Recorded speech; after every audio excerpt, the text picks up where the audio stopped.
Hi guys! Okay. Ito matagal ko na talagang gustong ikwento sa inyo pero hindi ko makwento-kwento.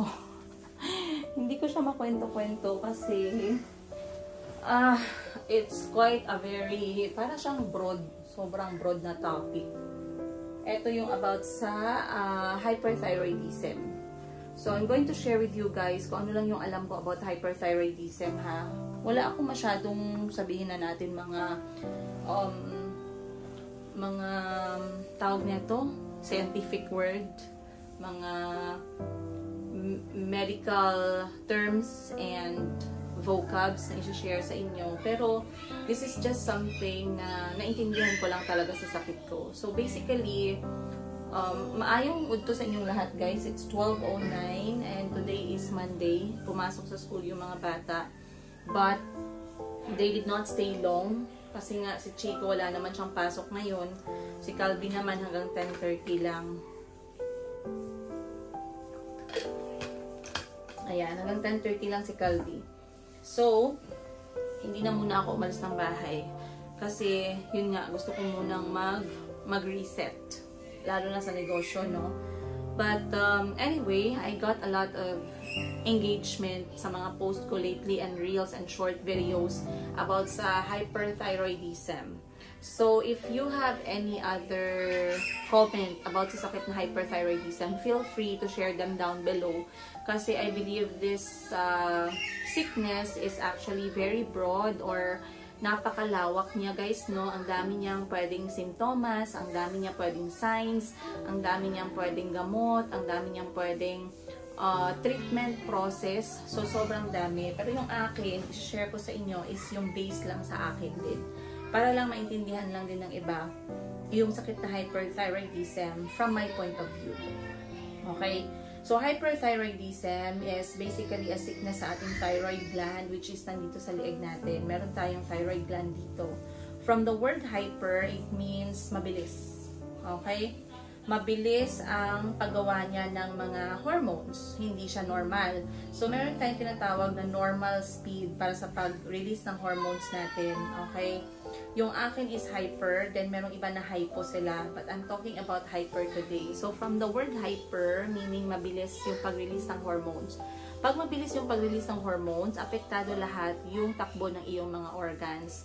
And almost all of the organs are affected ng ating thyroid gland. So, let me talk about the big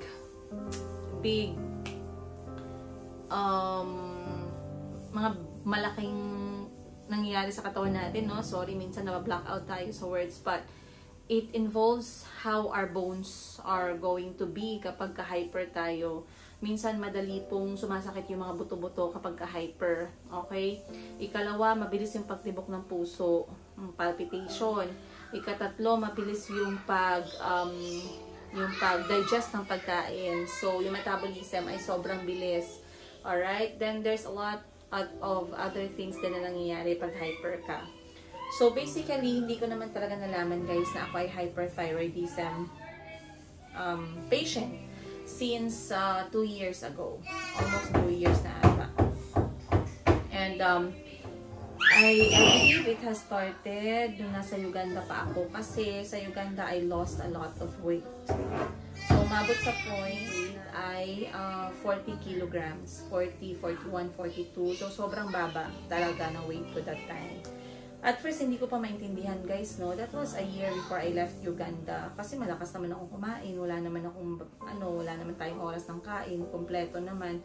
Pero bakit talagang pumayat ako ng bongga? Doon na pala nagsimula yung aking hyperthyroidism.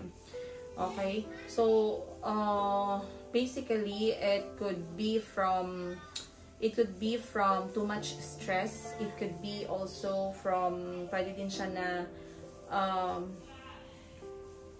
hereditary, na meron kayong ganyang klaseng sakit sa dugo ninyo. Pero for me, ako guys, no, I mean, in my own opinion, malaki ang chance na stress din talaga. Okay? Kaya lumobo yung, or nanganak siya ng hyperthyroidism na sakit. So anyway, kapag kasi hindi tayo marunong mag-manage ng stress, marami tayong na-absorb na stress, ganyan ang nangyayari. So for us not to be able to have this kind of diseases, iwasan na lang natin yung stress.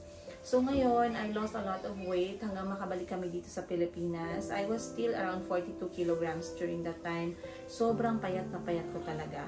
Okay? So I had Mayumi. Buntis ako kay Mayumi. Umuwi ako mga 6 months. Ata ako noon. 6 months, 7 months, 8 months, 9 months. And then I gave birth to Mayumi. Hindi ko pa rin talaga nakita. But then, 4 months after kong pinanganak si Mayumi, nagkaroon na ako ng mga mas mabigat pa talaga na simptomas. Now, I just realized lately guys, etong sakit na hyperthyroidism, pwede po siya talaga na ang iyong mga simptomas ay psychological. Ibig sabihin, the way you think. Kasi nga, yung hormones na nare-release mo, sobra-sobra. So, hindi normal yung paggana ng utak mo. Meron kang anxiety, it can even lead to depression. Marami siyang mga emotional factors na mangyayari, okay? So, nagkataon guys na akala ko, actually narito pa nga ako guys kasi for quite some time, I thought na I was, alam mo parang postpartum depression, parang ganon. Pero actually, for me, it makes sense right now na parang hindi naman pala siya postpartum depression yung nangyari before I was diagnosed. It was actually my thyroid having, guys, yung nag-over na talaga siya. Malapit na siya siguro thyroid storm, kung sa kung sa medical term pa. And when we say thyroid storm, that is very, very dangerous.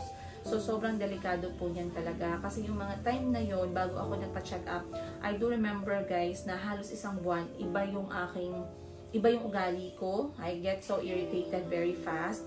I had a lot of palpitations. Madali lang akong madali akong mapagod. Yun yung napansin ko a month before I was diagnosed. Like I said, wala akong idea sa hyperthyroidism. Zero. Wala po talaga akong alam. It only started to make sense to me few months ago. Nung talagang nagbasa na ako, talagang nag-study na ako about hyperthyroidism. And then I had this, yung parang mga mental factors or yung mga mental symptoms ng hyperthyroidism, which is anxiety. Ang taas ng anxiety level ko that time. And then alam ko sa sarili ko na it's not me. It's not the real me talking. Something is happening. Okay, I was also overcome with sadness na hindi ko alam saan ang galing. So marami yung mga tao na magsasabi na naku, drama lang yan, naku, ano lang yan, pa-etchos lang yan, feeling mayaman na sakit. Guys, for us who experience this kind of things, mapasimptomas man siya ng isang sakit or mental, man talaga siya, sickness, we do hope and we do pray na hindi mangyari sa inyo kasi it is not pretty, okay? For me, on my side, it was a heavy symptom ng aking hyperthyroidism. Ibig sabihin, sobra-sobra umabot na ako sa toxic point, yung pag-release ng aking thyroid glands ng hormone na hindi na talaga siya pantay. Over na talaga siya. Okay? So, I have a sudden surge of sadness o yung tinatawag nilang depression na parang may nakasunod sa ulo mo na parang ulap na madilim na talagang binabagsakan ka ng mga malulungkot na mga vision, malulungkot na mga feelings, malulungkot na halos lahat malungkot. At alam ko, hindi yun normal kasi alam ko ang sarili ko. Sabi ko, something is wrong. Okay? Umabot sa point na parang hindi ko na naririnig yung mga tao sa paligid ko kasi nga it was already too much na yung aking simptomas ng hyperthyroidism. Kaya recently, nag-share talaga ako sa inyo ng shorts and videos na nagsasabi ako sa inyo na if you feel like something is wrong with your body, magpa-check up kayo agad and iparule out ninyo yung mga possible na sakit na feeling ninyo meron kayo. In my case, sinasabihan ko yung mga kapatid ko na if they do feel this kind of symptoms, iparule out nila yung thyroid problems talaga. Yung ipa-check nila if they are not hyper or hypo. Okay? So, I do remember during that time, guys, na kasagsagan ng anxiety ko, no? I was so irritated kasi hindi ako makakita ng water bottle sa sasakyan. So, that was the highest point of my anxiety na parang this is not me. Parang hindi ako mapakali kasi walang water bottle sa sasakyan. Alright? Uhaw na uhaw ako, guys ba? Parang ganon. And then another thing is, etong sudden depression or yung sobrang sadness to the point na all I can think of na lumalabas sa isip ko is what if hindi ko makasama yung mga anak ko, mga ganun yung mga sadness, guys. To be honest this is real. Talagang nangyari siya. Paano kung hindi ko makasama yung mga anak ko? Paano kung hindi ko na makita yung mga mukha nila? Paano kung mawala ako? Ganun yung mga pumapasok sa isipan ko. Okay? I mean, I am excusing myself. Ayan, excuse me lang po, and this topic sa mga taong sensitive right now, if you are watching, I am just relying to you yung mga simptomas ng hyperthyroidism na dumaan sa akin. Alright?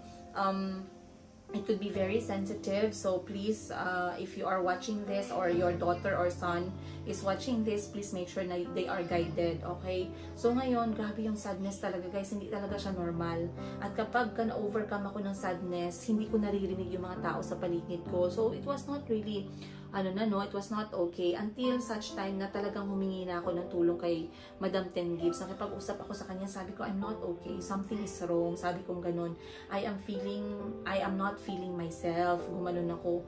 At some point, akala ko, i-blame ko siya guys, kasi nga postpartum ako that time, 4 months, nakapa-breastfed, ganito, 6 months. But then, hindi pala. Okay, hindi pala. So, nung nalaman ni Madam Ten Gibbs na I'm actually not feeling okay, ang una niya talagang ginawa is dinala ako sa doktor. Okay? So, meron siyang kakilalang doktor and then we did some few checks. The doctor interviewed me, they talked to me, and then ang next ay blood test, urine test, the works.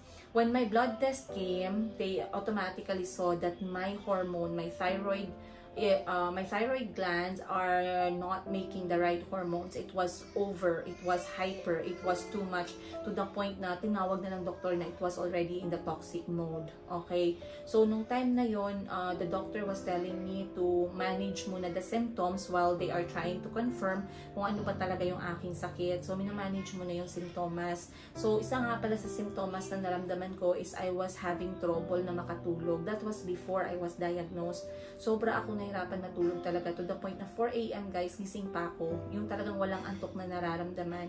And then, when the doctor asked me kung ano yung mga symptoms ko, he gave me medicine to take care of the symptoms.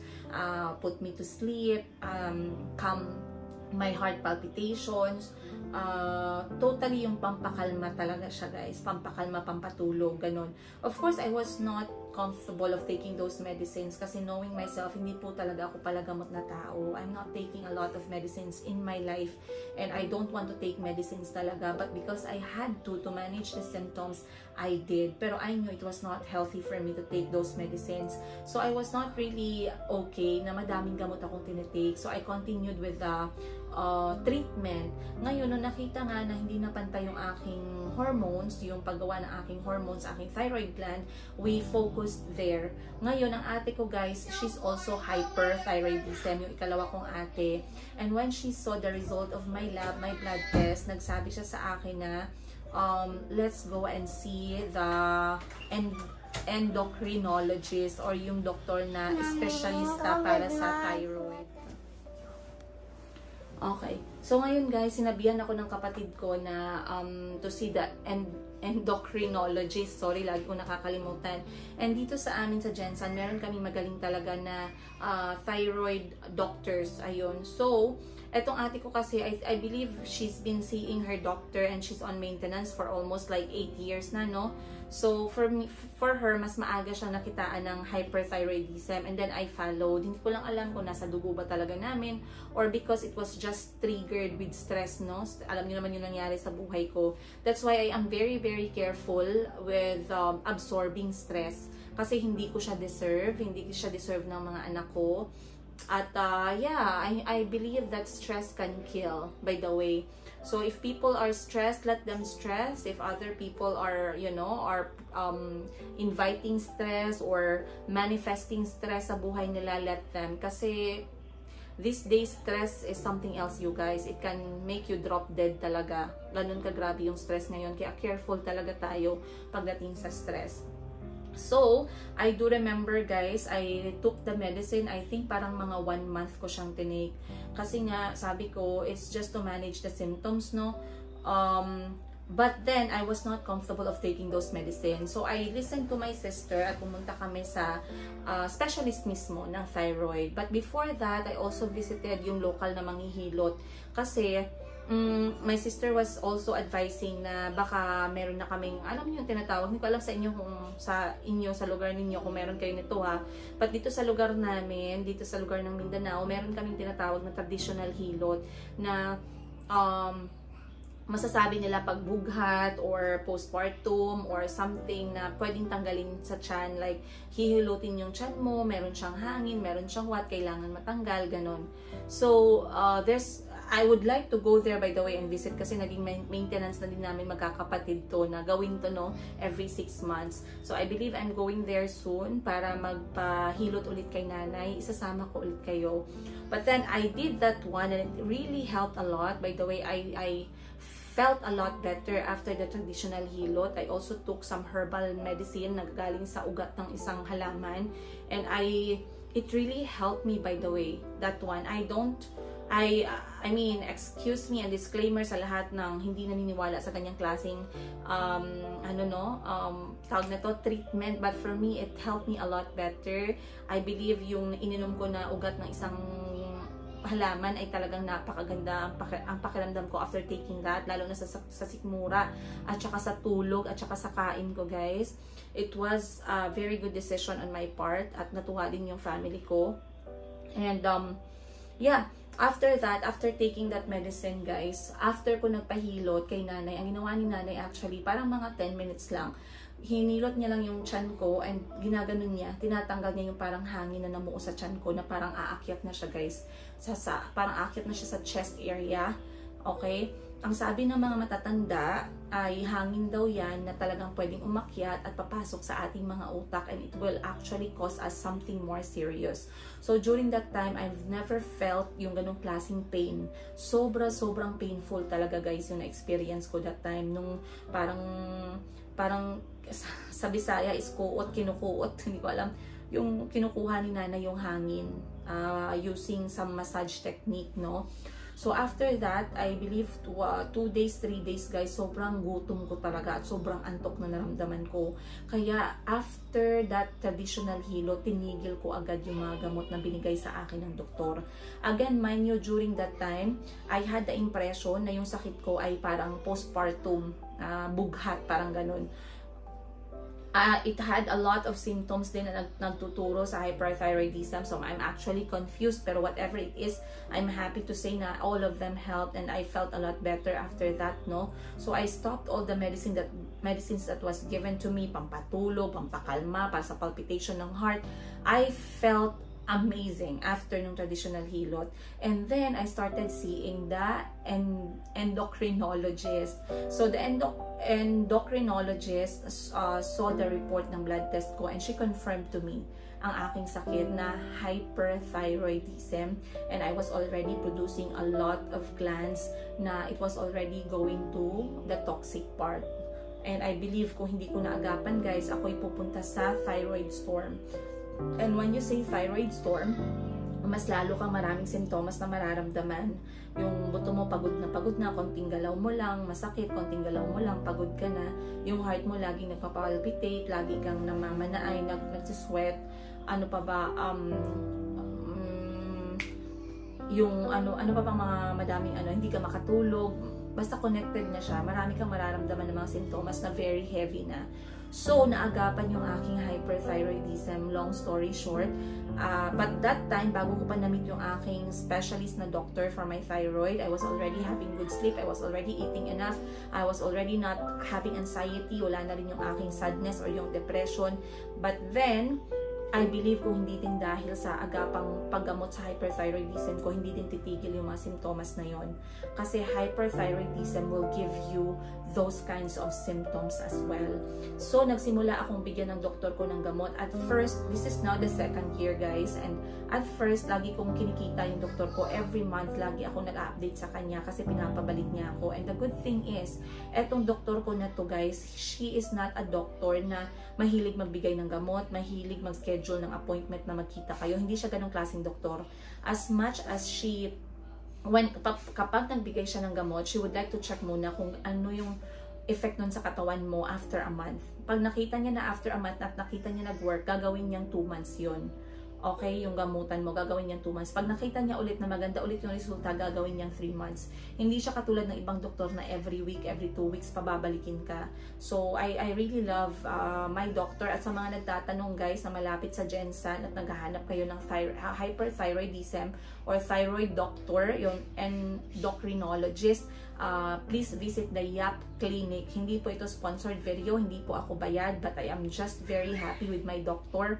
Ayan, kay Dr. Lucy Yap, siya po yung doktor ko for 2 years now. Siya din ang doktor ng ate ko for 8 years now. My sister gave birth 3 times. Okay? Siya din ang doktor noon kahit na meron siyang hyperthyroidism.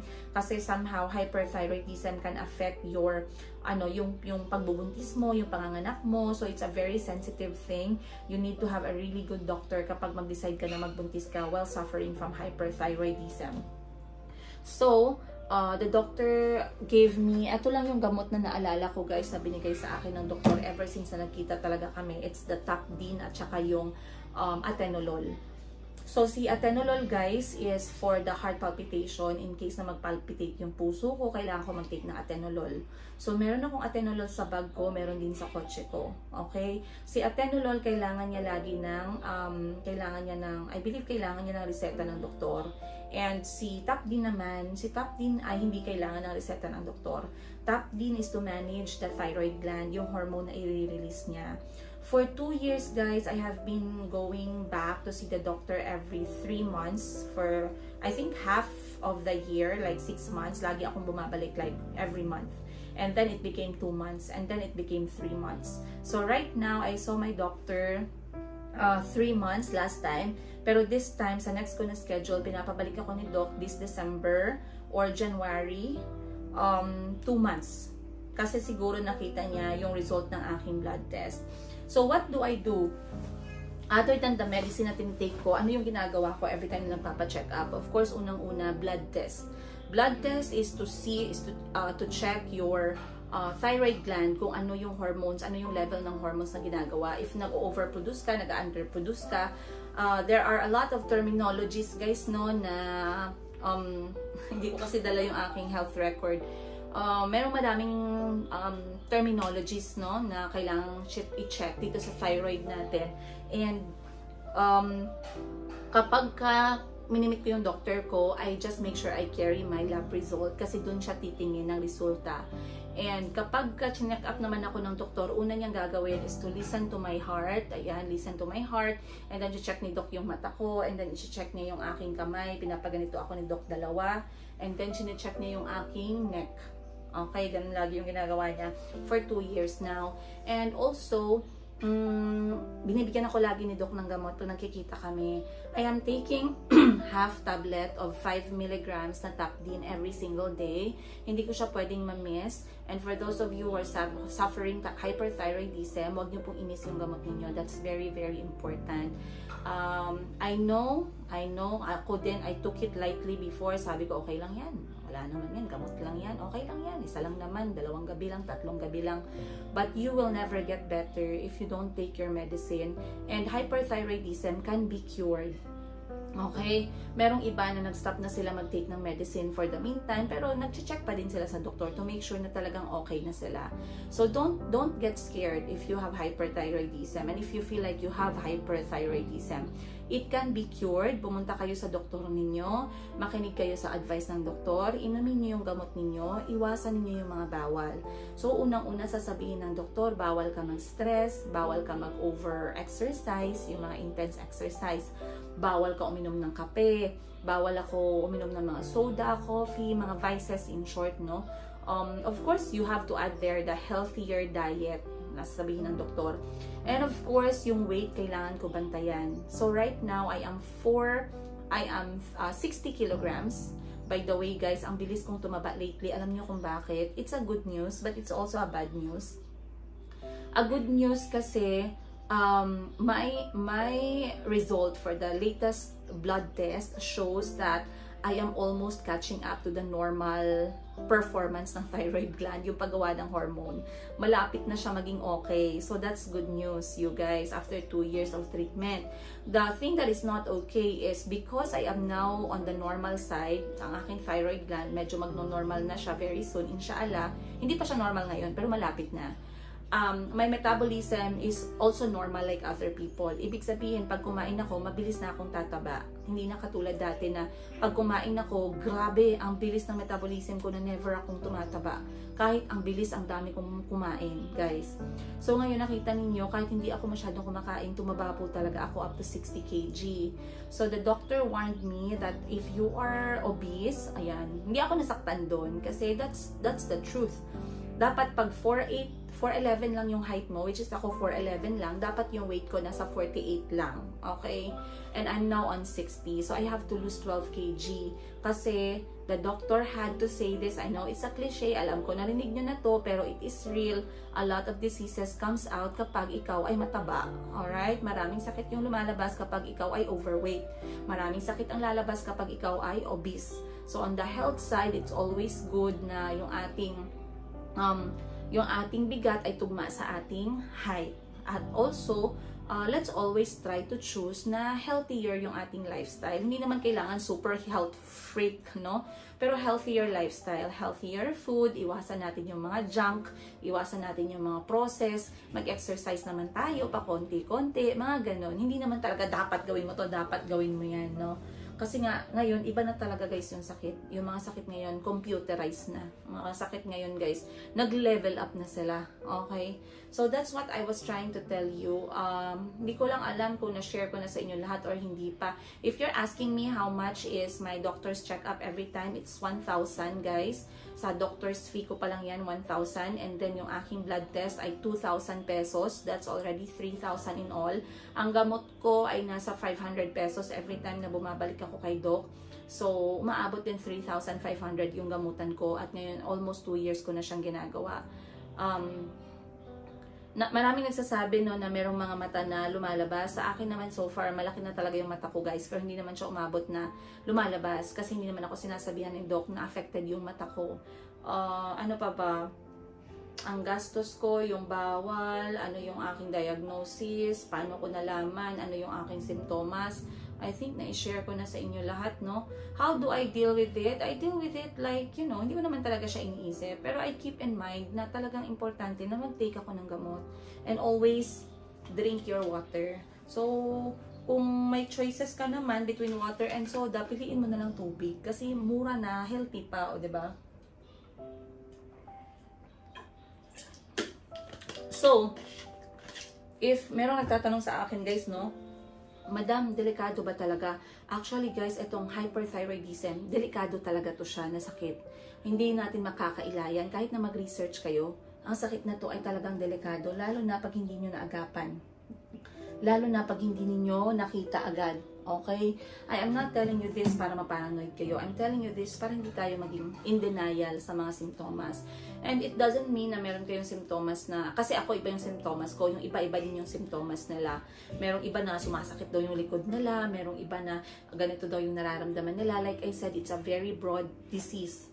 Anyway, yung mga disease, diba, connect naman yan. Minsan, hindi naman natin masabi na yung simptomas na ganito para sa ganitong sakit, malawak siya. All I'm saying is, it pays if you go to see the doctor, check yourself, have a general check-up, para makita na habang maaga pa. Okay? Para makita na habang maaga pa. I am okay with hyperthyroidism. What I'm trying to manage is yung stress. Ayoko na nai-stress ako, ayoko na nagagalit. Ayan, kasi nga, hindi siya makakatulong.